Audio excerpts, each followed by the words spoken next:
What's up, trio? It's Jesse Carson here. Today I'm going to be telling you whether or not the on-cloud monster is worth your money. Praise God that change is coming. Yeah. You wanna play, huh? You wanna play? You wanna play, huh? You wanna play?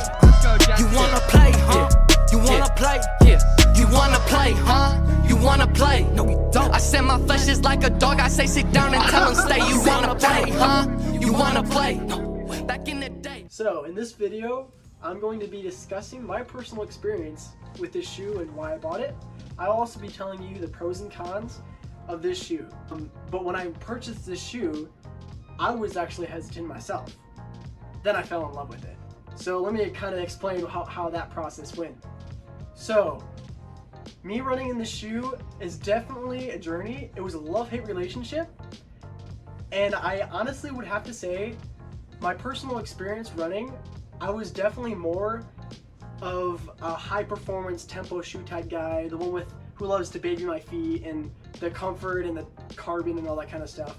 But I decided to go with a change of shoes after I had some calf problems. So I went with the Cloud Monster.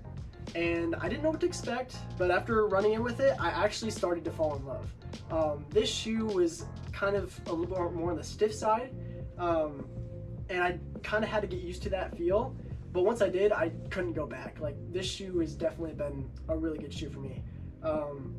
It's definitely taught me to run more, I would say, accurately and professionally, and it definitely worked on my form and my foot strike, because a lot of the other shoes kind of did that work for me, but this shoe kind of forced me to be a little more proactive in how I run.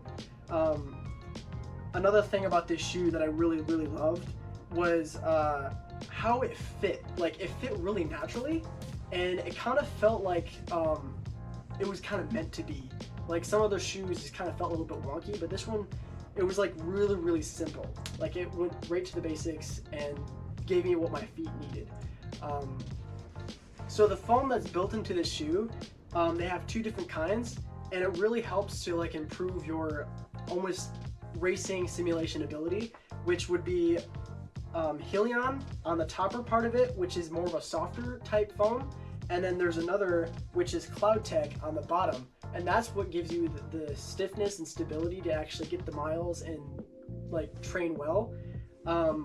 So those are the two different foams they have built into the shoe to actually improve the science of the shoe.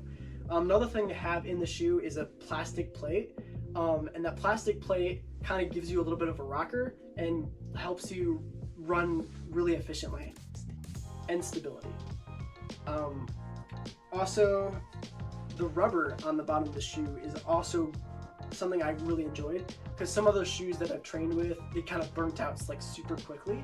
But this shoe, on the other hand, has really nice rubber, which kind of prevents a lot of rip and tear and like kind of reduces beat up. So for this segment of the video, I'm going to be discussing the pros and cons. The pros of this shoe starts with the sole. So the sole, I already explained in the video, it's a little more stiff, and because of the stiffness of the sole itself, it forces the foot to kind of, or your running ability to, I would say foot strike is more effective, and your foot strike is more natural, I would say. So you're not having as much of the shoe doing the work for you, and you're doing the work. That way, strengthen your feet muscles. Another really good aspect to the shoe itself is the plastic plate. This shoe has a plastic plate. I mentioned that earlier in the video as well. The plastic plate helps you to be a little more efficient, and it brings you on your toes while you're running, tempo runs, easy runs, whatever workout you're doing, and it really improves your foot strike. Basically everything in the sole is really working on foot strike. That's what the Cloud Monster is kind of made for. Make sure your foot is having a natural foot strike, proper foot strike. Another one approach to this shoe is the upper. In the toe box, it allows more breathability, being wider, allowing your toes to spread apart from each other, so that it has a more natural foot strike and uses your foot, basically your foot's full capability. on to the cons. So the cons of this shoe, there's some debate about the shoe of whether or not it's good or not, but I only had 2 personal cons.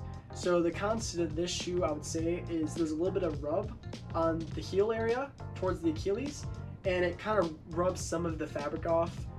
That's like a minor problem to me, but it could be an issue to some other people.